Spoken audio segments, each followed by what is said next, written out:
God.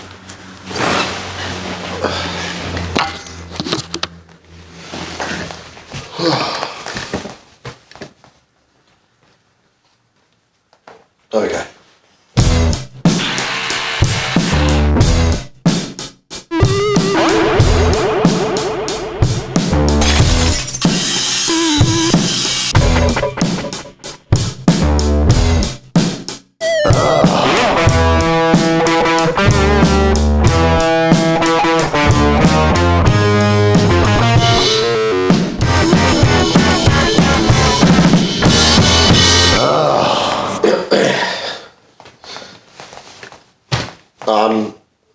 Alright, I don't know how to kick this off, guys, so I'm just going to go for it. Hi, my name is Shane. This is Better Totes and Gardens. Not at the tote, not in a garden.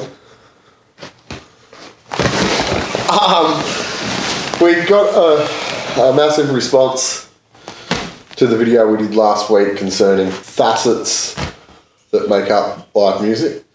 In that we had a lot of questions, a lot of messages and stuff. So we thought, Stupid here thought, well, why don't we do an odd follow-up video to it? Questions, expand upon a few things, explain a few more things, and basically make a video about following through. It's a follow-up, so about following through on stuff. Does that make any sense? Probably not.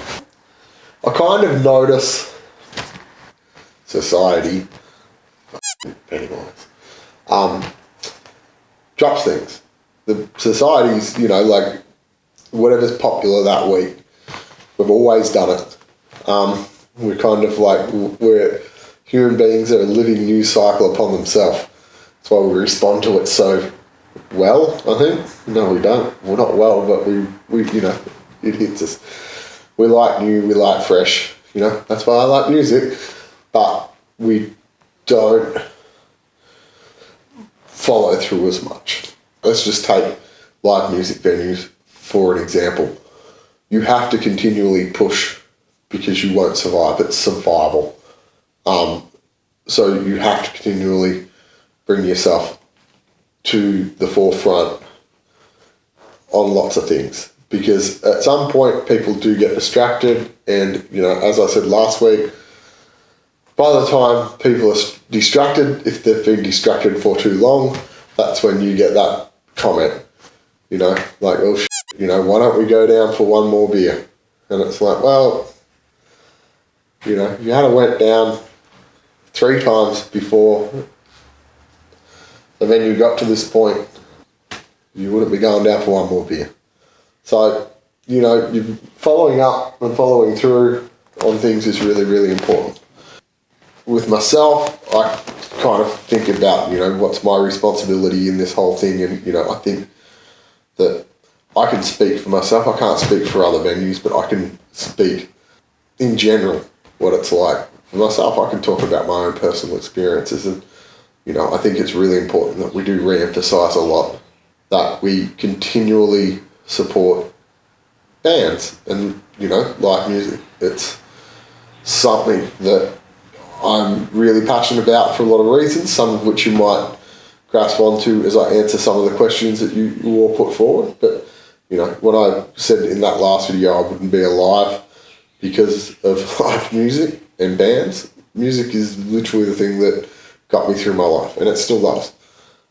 And I know what it's like to be that kid with not much. Basically, I know what it's like to be the kid with nothing. And the only thing that you do have is, the people that make this incredible art and give it to you, and it gives you all the things that you don't have in your life. It gives you hope. Well, it doesn't give you food. Definitely nowadays does not give a musician food. But it gives you hope. It gives you a reason to get up in the morning, a reason to be happy.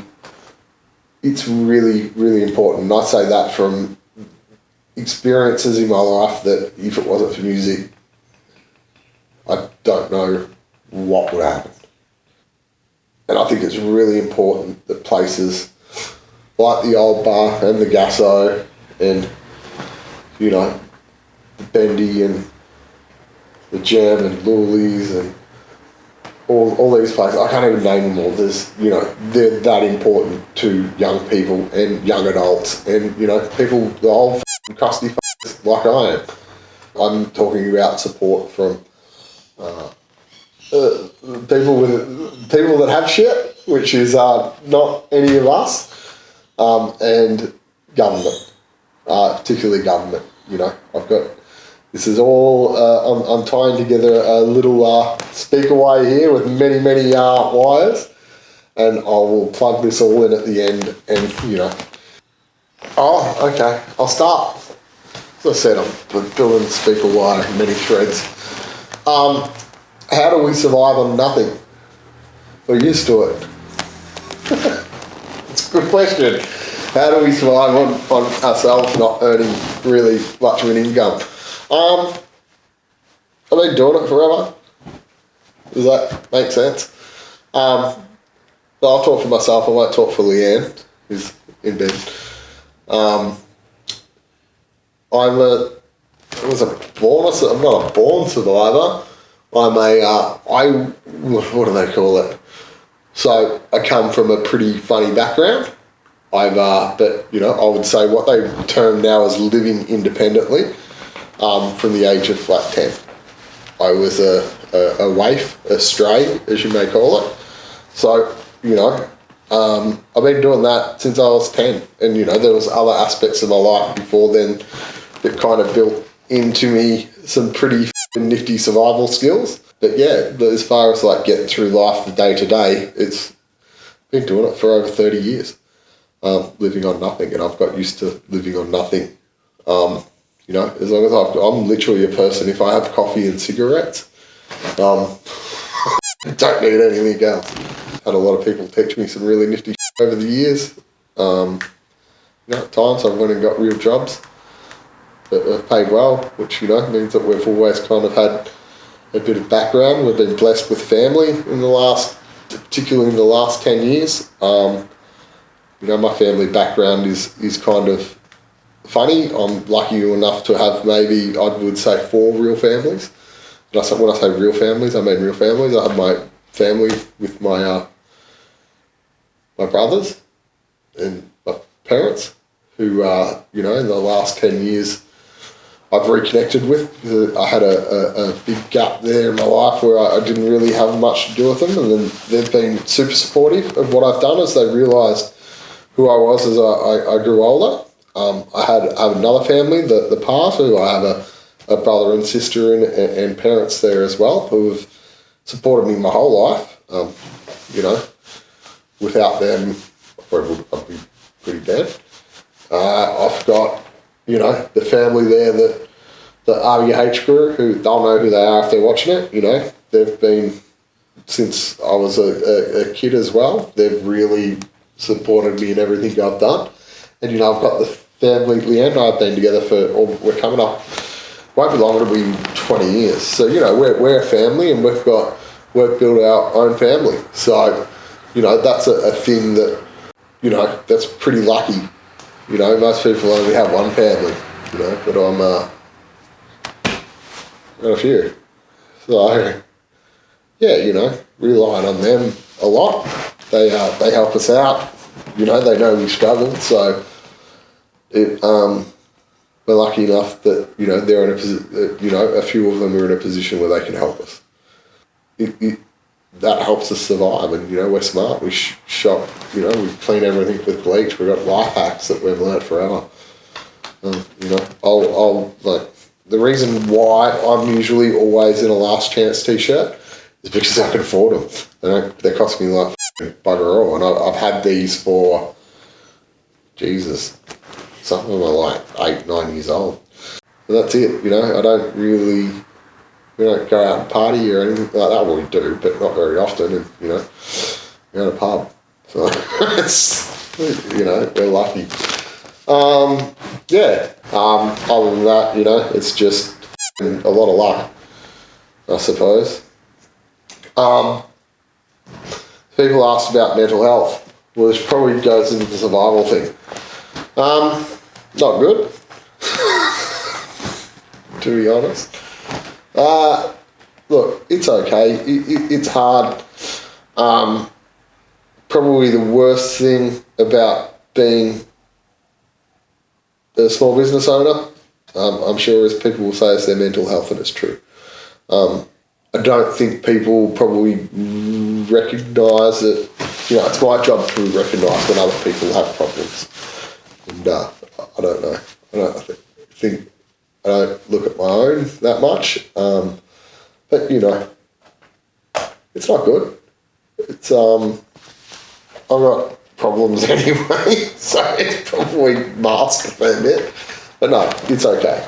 I'm trying to be happy and have fun as much as possible. So when the sad times do fucking hit, they hit pretty often, you get through it. But in the end, I think, I probably do have bad mental health, and it probably affects, those that are around me that are close to me, which, is Leanne. But I think we recognise it within one another and do little things here and there just to improve it. I'm a pretty... I stress a lot, but yeah, that's mental health. I actually don't know how to talk about it very well. I've had my really dark moments, and I had a dark moment 24 hours ago. They get pretty dark, but it's about, again, you can reference back to that childhood thing.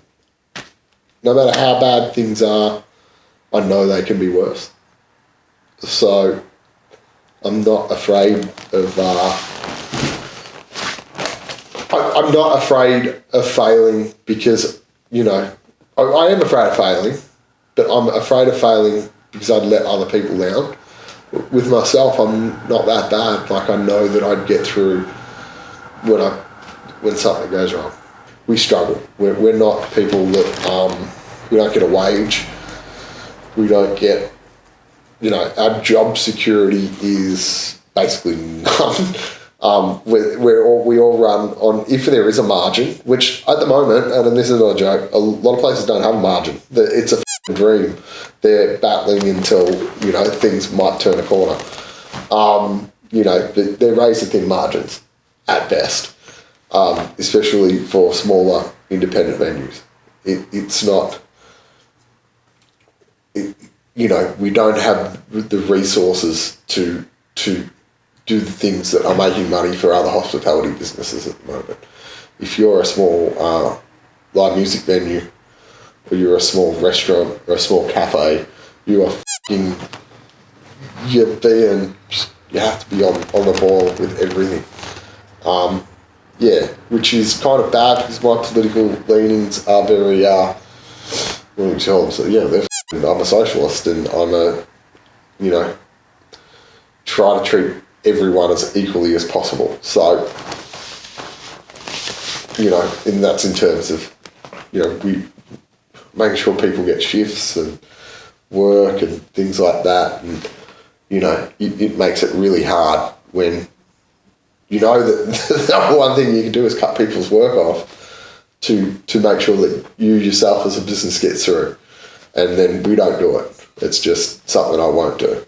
It's tough doing it that way. Mental health. So, they've got rent as well. And someone asked me about how my politics affect other venues. That's it. Like, I'm a left wing. I actually drink flat whites. But no, I'm a country bumpkin who is, like,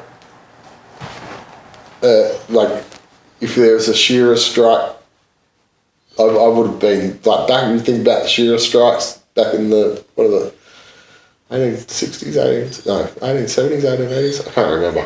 Anyway, that's me. That's my politics. I'm in the woolshed kind of, I would have said Labor voter 20 years ago, but I'm not a Labor voter anymore.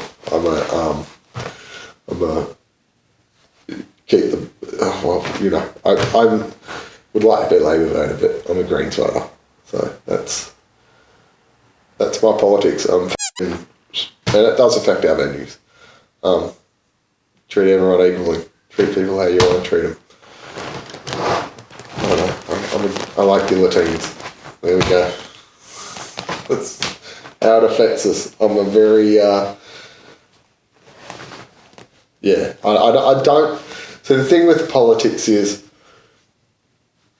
I look at them, talking of guillotines, I look at venues like salons. They're like living rooms. They're places where there should be an exchange of ideas and every idea should be welcome.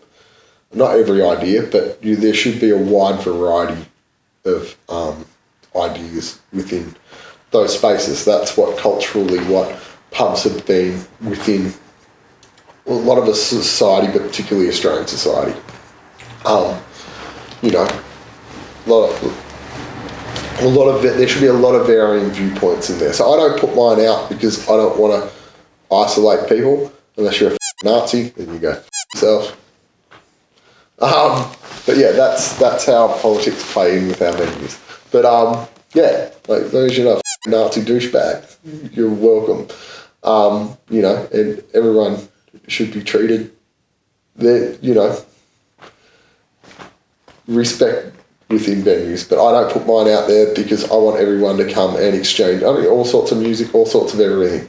As long as you respect another person and treat them like you want to be treated, that is A-okay by me. When you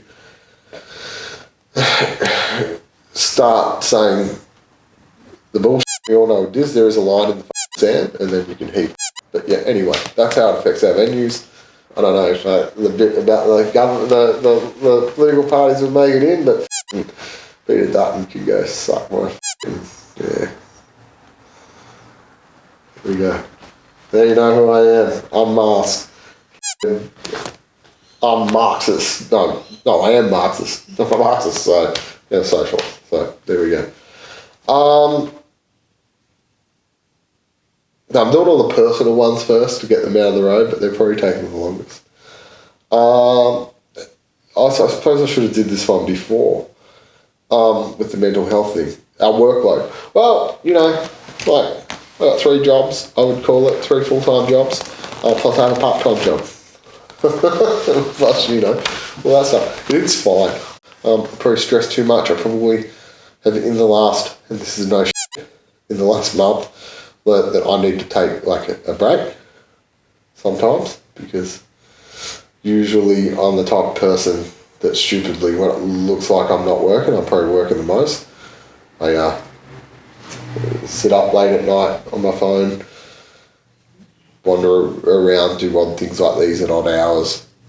I'm that person. So, but I have learnt that I need to take like breaks, where even if it's for 24 hours, where I can kind of go around. But yeah, workload's okay. I'm lucky. I get to be with Leanne. A bulk of the day where if we were normal people, we wouldn't get to be together. So, I'm happy for that. Leanne and I, believe it or not, you might see us give shit and everything on we give each other shit all the time. But, we're really close, and we're lucky enough that we've been able to do what we do together. So, work-life, it doesn't seem like work. What is work? I keep going back to that, it doesn't seem, but you know what I mean. Like, it's nice. I get to hang out with Leanne and, do our thing. So, yeah, all good. No problems. There you are. This is on. So someone in the comment thread said something about people getting pushed out of the centre of town, and this is going to come into a lot of things. That is very true. So I'm just going to rip the f***ing Band-Aid straight off and go, well, there it is. We know that. The wealth divide now is greater than at any other time in history. Or so I heard. I haven't fact checked it, and we should fact check it, but wealth divide's never been as great as it was in my lifetime. So, that's not good. At all. If I can, within my lifetime, make that claim that it's never been greater. Yeah, and that's the problem. People being pushed out of the centre of town is a problem. Landlords are a problem. The economy is out of whack. I've worked with kids. I've been a kid. I am a kid, an old kid. But, the amount of rent that they pay for these, they're not even rat holes, people. They're wrong. And, it's old mate's third or fourth property that he owns. That's bullshit. It's absolute horseshit. Negative gearing shouldn't be a thing. There you go, Anthony Albanese. You want to win the government? You won't win it. And this is the first election. The millennials and Gen Z are going to be out doing everyone else at the voting box. So you can still win if you get rid of negative gearing. I think it's a load of horseshit. I think you should win and then underhand that motherfucker in. Whoever wins, do that. Get rid of it. It shouldn't be a thing. You should not give me a tax break because you've got more money and more access to money than anyone else. You want to free up housing stock? Dipshit. I watched Q&A the other day. There's a good way to free up some immediate time to off. Can't negative gear shit. Investment property. And then they whinge that they're losing money and they don't fix anything up. Wrong. Get rid of it. These kids shouldn't be living in a 4-bedroom house, 5 in a 3-bedroom house, or 4 in a 2-bedroom house, and paying $250 each a week rent. It is horseshit. It's not like they're living in town either. They're living in the boondocks. Right out there. Wrong. Completely wrong. The amount of the percentage of income that people pay in rent, off. Housing should be housing's a right. It's housing should be almost free. It's ridiculous. Shelter is one of the main things that human beings need to survive, and you cream them for it. Mate. Unreal. But anyway, that's a big problem. That wealth divide is wrong, and people are moving out of the centre of town, and that's traditionally where live music venues work, because no one wanted to live in town where uni students and poor people live. And then they come to steal what we built. Unreal. People can't afford to live. That's the long and the short of it. And it's wrong. I honestly think we, as a world, need to reevaluate things like how we how we make people live. Universal basic income should be a thing. We should be taxing, we're taxing the wrong people. And this comes to me as a small businessman. I watched something that's stupid there again. And the fella that rocks out the rock dog scarf and the Radio Birdman shirt, which, trust me, if he was a Radio Birdman fan, he'd be doing what I'm hopping about right now. He said that small businesses are the backbone of Australia. True, we're the biggest employer. We probably generate we're the biggest tax base. We don't make the most money, but we are. We're not making the most profits. Tax the banks, tax the insurance companies, tax these multi-billion-dollar corporations that aren't paying tax. Tax them. Don't tax me. Don't put my. I'm going to get onto the CPI and alcohol twice a year and how much it costs us on like that, but I'll leave that this point. Tax the wealthy. Tax the wealthy. Don't tax the people that can't afford it. But you tax the people that can't afford it the most. So, even things out. Do it on a scale. No loopholes. Close the loopholes. There's so many loopholes. Close them. Pay people a universal basic income. Housing's a right. You know, change the rental laws. Let these scumbags look after the properties. You know? Give everyone a chance. Not everyone gets a chance. You know, let me equate it to this. Here we go. Should run politics. If you work 20 to 38 hours, if you work, okay, you get to the end of that week, you deserve to be able to go, sit down with friends, socialise, have a couple of pints, have a pint of Coke. I don't give a shit. You should be able to afford to go do that. I don't care what you do, watching bands, going to the zoo. At the end of the week, you should be able to afford to do that. And when there's people out there that are throwing in their fair share and you're throwing in more, and it's people like me that are and you and small businesses like I own that are doing the bulk of the heavy lifting for these rich, wealthy motherfuckers, it's a huge problem. And that is a problem of government and every level of government. That's local, state, federal. They keep putting everything up. They charge all of us. They keep putting it up. They're not giving us any more. You know, it's a problem. Sorry for I probably went too long and went too far and talked too much. 6 minutes past 8 and my phone's about to start going nuts. That's it. That's Better Toads and Gardens. Yeah. So I apologise. I'm really sorry. What can you do about it? Gotta go to work.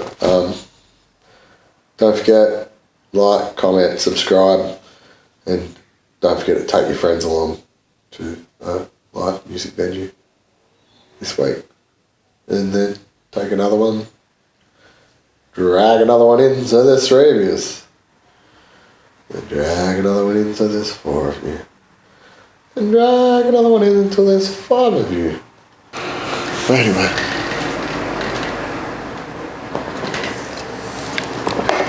Coffee.